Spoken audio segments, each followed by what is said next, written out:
மூலிகை மருந்து நான் சொன்ன பார்த்தீங்களா, அதே போல தான் கருமருந்து. இந்த கருமருந்தில் நீங்கள் முதல்ல எடுக்கக்கூடிய அந்த பொருள் ஊசி காந்தகம். அந்த ஊசி காந்தகம் எடுத்து நான் மை போல் அரைச்சிருங்க.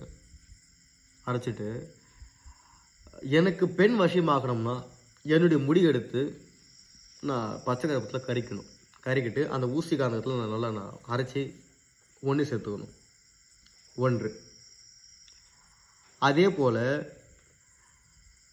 ஏரழிஞ்சல் வேறு அந்த அரைச்சது பார்த்திங்களா, அது ஒன்று சேர்த்துக்குங்க.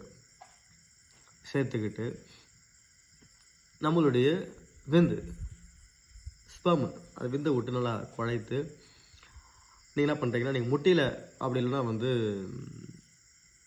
கறி சோறில் நீங்கள் கலந்து கொடுத்து விடணும். ஆண்கள். பெண்களும் இடது பக்கம் ரத்தம். இது சிம்பிளாக இதெல்லாம் பண்ணலாங்க. டப்புன்னு வெற்றி ஆகும். புரியுதுங்களா? எந்த ஒரு விஷயம் உங்களுக்கு எளிமையாக கிடைக்குதோ அதை வச்சே நீங்கள் பல விஷயத்தை சாதிக்கலாம். ஞாபகம் வச்சுக்க. சொல்ல மறந்துட்டேன். 21ஆம் தேதி, அதாவது மே மாதம் 21ஆம் தேதி, நாளை மறுநாள் நினைக்கிறேன், 10 நாள் பயிற்சி வச்சுக்கிறேன். கண்டிப்பாக அனைத்து சிஷ்யரும் வந்துடுங்க. நன்றி.